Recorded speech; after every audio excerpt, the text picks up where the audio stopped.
suis en train de me tâter à me dire, est-ce que je prendrais pas une M4 ou une M3? Il va l'acheter. Regardez, les clés sont là. Est-ce que tu aurais une anecdote peut-être à partager avec nous? Aidez-moi à la vendre. C'est quand ils m'ont rappelé pour retravailler avec eux, c'est moi qui ai dit non. Ah, à quel moment tu as eu le déclic de te dire, je vais en faire mon métier? Je dis toujours, je travaille pas ici. On fait que du plaisir ici. Si tu devais donner un conseil à quelqu'un dans le business, qu'est-ce que tu lui dirais? Vise toujours plus haut pour avoir un peu en dessous. Moi, j'ai toujours voulu avoir la plus grosse Bugatti Veyron. Bah, j'ai eu la Ferrari. Salut Fabrice, comment ça va? Ça va et toi? Ça va super bien. Donc là, on est où là aujourd'hui? À Saint-Amand-les-Eaux. Ouais. Voilà. Et il n'y a pas d'eau. C'est que du soleil. Ok, super. Donc tu nous accueilles dans ton magnifique garage. Voilà. Avec en fait cette voiture que j'étais en train de regarder. Ouais. Alors les gars, je suis en train de me tâter à me dire, est-ce que je prendrais pas une M4 ou une M3? Attention, moi, je réfléchis, hein, mais... Il va l'acheter. Regardez, les clés sont là. Il a vu que je tournais autour de la voiture, direct, il m'a dit, tu veux, ouvre-la et tout, regarde et tout. Aidez-moi à la vendre. D'ailleurs, tu peux nous en parler, donc là, c'est quel modèle?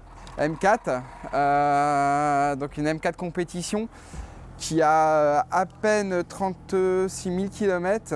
Elle est à moins de 70 000 €. La particularité, la couleur, exceptionnelle. Le pack carbone, full carbone, en bas, sur les rétros, sur le toit également. Les rétros, voilà. Le toit. On a le freinage céramique là-dessus. C'est ça, freinage céramique. Excellent. Les jantes, je les trouve magnifiques. Je sais pas ce que tu en penses. Elles sont magnifiques. Attention, une petite Alpine qui va passer. Ah oui. Vas-y. Tu veux passer. Donc ouais, les gars, il y a vraiment des pépites ici dans ce garage. Il y aura certainement plusieurs vidéos sur certains véhicules de ce garage. Donc on va pas tout dévoiler comme ça aujourd'hui. Il y aura des petites surprises après. Exactement. Toi, tu roules en quoi comme voiture? Bentley. Bentley, ok. Ouais. Qui est là? Qui est là-bas. Hein. D'accord, ok. Ah, donc c'est celle, je pense qu'on a essayé la dernière fois. Non, parce que la Bentley, c'était l'autre que j'avais vendue. Là, c'est une GT Speed. Je vais te la faire voir. D'accord. Je vais te la faire voir. Okay. Là, là c'est tout le parc extérieur qu'on sort la journée et qu'on re-rentre. Ok. Là, on avait un essai. Donc là, on a de la Bullitt, on a de la Aston Martin, on a une petite Solstice, petit budget. Après, on a de la belle Cayman. On est spécialiste Porsche quand même à la base. D'accord. Voilà, parc aussi. On fait vraiment essentiellement tout ce qui est allemande et italienne. D'accord. Voilà. Ici, on a un peu de tout budget en fait. Hein. On peut aller voir, on verra à l'intérieur, mais on commence à 10-15 000 avec une petite Solstice et on peut finir jusqu'à 300-400 000 €. D'accord. Voilà, c'est un peu notre force. Mais on fait que du plaisir ici. Ouais.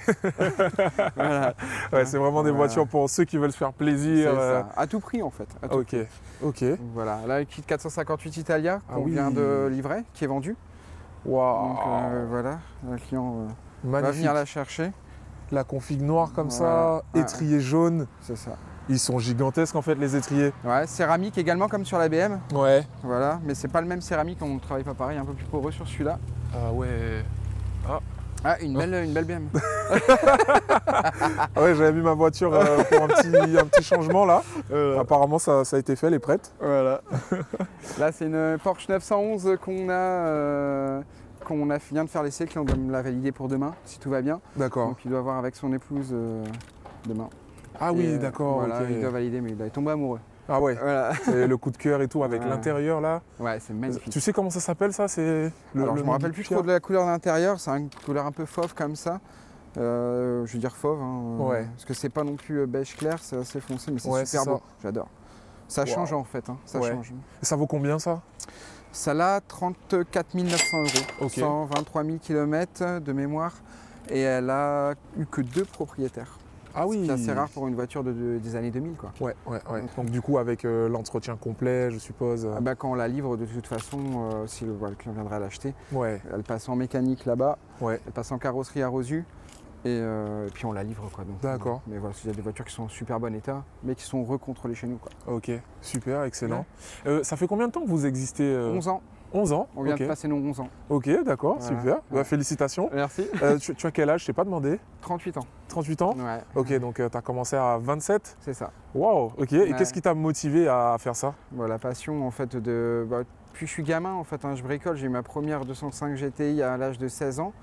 J'ai vendu mon Biwiz que j'avais acheté à 14 ans, que j'avais travaillé à l'école, mettre des pleins d'essence à Port de Saint-Cloud à Paris. Ouais. C'était des petits pleins pour moi me faire des sous. Donc je me suis payé mon premier Biwiz. Biwiz, je l'ai vendu à 16 ans. J'ai acheté une 205 GTI tout à restaurer, que je vous ferai voir bientôt dans une autre vidéo. Magnifique. Et que du coup j'ai gardé jusqu'à mes 18 ans, que j'ai vendu et j'en ai racheté une de cœur. Que je vous ferai voir par la suite. Là, je ne l'ai plus la première. Ok. Et voilà. Mais et puis après, je suis parti en rien à voir. Je suis parti en école de commerce, mais dans l'emballage et le conditionnement. Donc rien à voir. Ouais. Donc j'ai resté 4 ans. J'étais directeur commercial d'un groupe. Et en fait, au parallèle, je vendais des voitures. Donc mais pour le plaisir. D'accord. Et puis en fait, ça a pris de l'ampleur.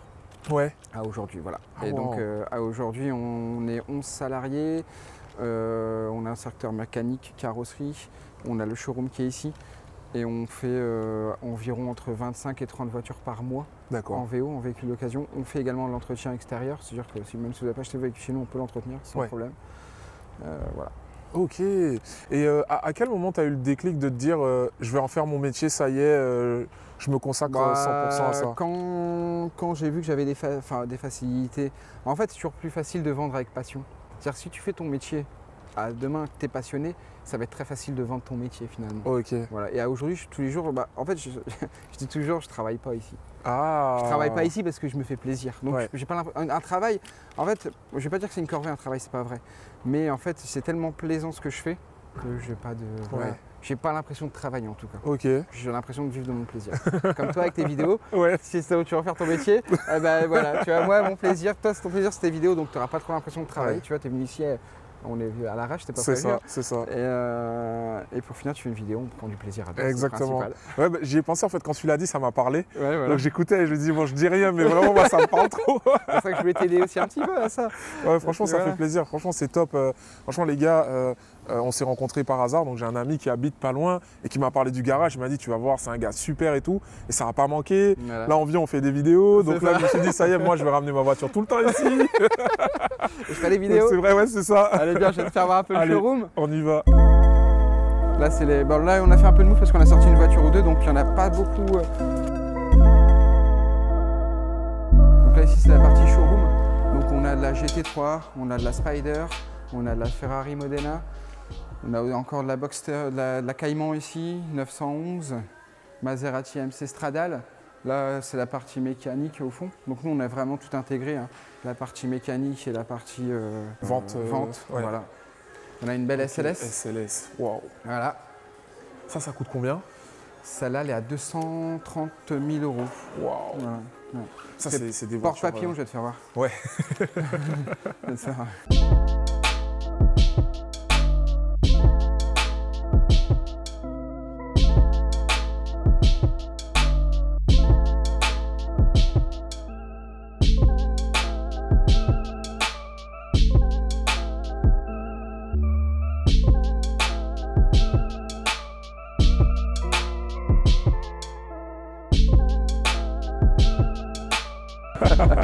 Là, quand t'as le voiturier qui vient, qui te voilà, comme ça. C'est ça. Quand t'es à Monaco, d'ailleurs, elle était sur Monaco. Ah, elle était sur Monaco? Ouais, parce qu'on a un site aussi à Monaco maintenant. D'accord, ok. Oh, est-ce que vous avez des réseaux sociaux sur lesquels je peux vous trouver? Ouais, Brochard Automobile. Ouais, ok. Voilà. Sur Instagram? Sur Instagram, Facebook. Et voilà. Super. T'as déjà roulé un peu avec celle-là? Ouais, on a roulé, comme toutes les voitures, on les essaye, on roule un petit peu avec, quoi. C'est un beau dragster, hein, parce que tout est concentré sur la puissance sur les roues arrière, donc ça développe pas mal de chevaux. D'accord. C'est pas dangereux? Non, c'est pas dangereux quand tu sais conduire. Faut apprendre à la dompter, quoi. Ouais. Bon, c'est pas plus dangereux que ça que je vais te faire voir là-bas. Ouais. Ah oui. Voilà, la belle petite Modena, à peine 13 000 km. 13 000 km, ça. D'accord. 13 000 km, c'est super rare. Waouh.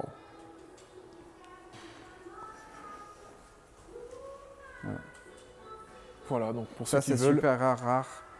C'est une petite pépite à garder. Ça, c'est plus dangereux. On parlait de propulsion. Là, tout est à l'arrière. Ça, c'est très dangereux. Voilà. Okay. Donc là, on est sur un 10 cylindres avec un couple de camions Viper. Là, c'est vraiment du très lourd. Oui. Très lourd. Là, ça, c'est dangereux. Je crois qu'elle fait partie des 3 voitures les plus dangereuses du monde à conduire. Ah oui. Voilà. D'accord, ouais. Donc, Voilà, t'as la S40 dans l'eau et t'as celle-là, en gros. Ah oui. Voilà. C'est ouais. très très dur. Mais c'est une vraie voiture de passionné, quoi. C'est une vraie voiture de passionné. C'est pour moi la future, je dis toujours ça, AC Cobra. Ok. Tout quand on dit Viper, on connaît. Quand on dit Cobra, on connaît. Ouais. C'est tous les deux des serpents. Ouais. En gros, Ah oui, voilà. d'accord. Donc Ok. c'est pour ça que je dis un petit peu, voilà. La petite particularité de ça là, c'est que ça a été une livraison Europe. Donc ce n'est pas une Dodge Viper, c'est une Chrysler Viper. Oui, c'est ça. Ok. Voilà. En fait, les Chrysler Viper sont pour la version Europe et Dodge Viper, c'est la version US. D'accord. Voilà. Pas beaucoup de gens savent et ils mélangent un petit peu ça. Aujourd'hui, là, celle-là, c'est une vraie livraison Europe qui a été livrée en Allemagne à l'époque. D'accord. Voilà. D'accord. Donc affiché à combien celle-là? Faut que je révise mes cours. 74,9. 74, ok. Ouais. Mais c'est un morceau de l'histoire. En fait, ce que vous voyez là, il n'y en aura plus. Ça n'existera plus tout ça. Ouais. Ça sera plus tard des voitures électriques ou alors des voitures petits moteurs avec des gros turbos ou des choses comme ça. Ouais, c'est comme ça que tu le sens vraiment venir. On y tend vers ça, quoi. Ouais. Voilà. Là, même si dernièrement il y a quand même eu un frein avec l'électrique, moi je pense qu'à l'avenir il y aura toujours les deux. Ok. Ouais, moi, je pense qu'il y aura les deux, tout le temps. Mais il y aura des petits moteurs avec beaucoup de turbo, avec des petites consommations. On n'aura plus des gros blocs comme ça où on consomme et on s'en fout, quoi. Ça existera plus. Ça existera plus. Ouais, bah oui, ok. Donc oui, moi aussi c'est ce que je pense, hein, c'est que le thermique n'est pas totalement mort et il va falloir du temps quand même. Les gros moteurs comme ça, faudra bien les conserver et puis il y aura toujours un peu de pétrole, hein, donc on pourra toujours les faire tourner, il ne faut pas s'affoler. Et puis je pense qu'on ne sera même plus là quand il y fera vraiment plus de pétrole, quoi. Enfin, j'y crois pas pour l'instant. On a encore une très longues années devant nous, quoi. Okay. Puis il y aura toujours la passion, il y aura toujours quelque chose qui nous manquera. Ouais. Le bruit. C'est vrai. C'est vrai. Et même les bruits synthétiques qu'ils font, c'est pas. T'as pas la vibration. Ouais. Il faudrait qu'ils fassent de la vibration dans le moteur. Il faudrait qu'ils mettent un moteur finalement en fait. Et l'odeur, ils sauront pas la reproduire normalement. Enfin, ils sont trop forts, mais c'est con. Mais voilà, c'est un peu ça. Non, bah excellent. Et donc ta voiture de tous les jours, tu disais que tu allais nous la montrer. Ouais. Je vais la faire voir. Voilà, là c'est la partie atelier. Bon là c'est un peu le chantier parce que on est en plein boom. Hein. Oui. Donc là ils sont en train de changer des palettes sur une 991 d'un client à nous. On est en train de réparer une Porsche 911 également. Donc un F150 où on refait la boîte de vitesse. Et là on voit Vincent qui est en train de minutieusement modifier un volant de cette Porsche là. D'accord, ok. Super. Voilà. Et bien on va passer par derrière si tu veux voir ma voiture de tous les jours. Justine, mon épouse. Voilà. Bonjour. Voilà ma voiture de tous les jours. Ouais, ok. Et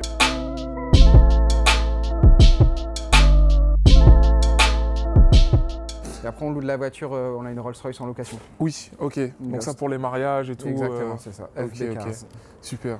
Eh bien les gars, dites-moi si vous avez envie qu'on fasse un essai avec cette voiture. Voilà. Dans une prochaine vidéo, on fera un petit tour. Puis peut-être on fera des petites expériences, on pourra poser des questions aux gens dans la rue ou ce genre de choses. Voilà, on fera un petit truc un peu sympa.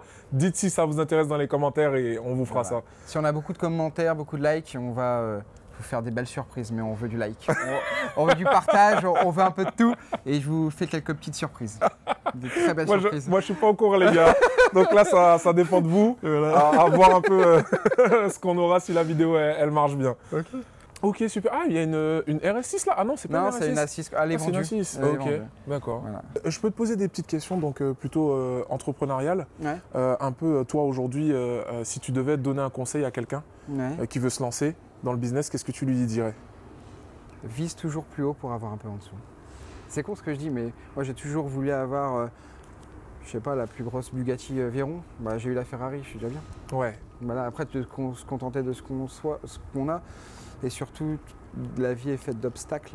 C'est-à-dire que, en fait, si tu deviens entrepreneur, que ce soit aujourd'hui ou demain ou n'importe quand, en fait, il y aura toujours des obstacles dans ta vie. Tu auras toujours des problèmes à gérer, des choses à gérer. C'est à toi de rentrer dedans et de pas attendre qu'il y ait une solution miracle, ça n'existe pas. Aujourd'hui, voilà, toutes les barrières, il faut les casser. Voilà, pas de forteresse imprenable, que des mauvais soldats. Est-ce que... Ah, c'est pas mal ça. C'est pas une mal. phrase que j'avais entendue d'un copain que j'adorais. D'accord. Est-ce que tu aurais une anecdote peut-être à partager avec nous sur un moment justement que tu as dû surmonter qui a été difficile ou peut-être une épreuve dans ton parcours entrepreneurial? Dans le parcours du business? Ouais. Bon, on en a eu beaucoup, hein, on en a eu plein. La grosse qu'on a eu quand même, le coup dur, c'est quand je suis arrivé ici que j'ai acheté ce magnifique bâtiment pour m'installer. On s'est battu, on avait 2 ans d'existence. Et en fait, on avait un contrat avec un concessionnaire à qui on reprenait les voitures.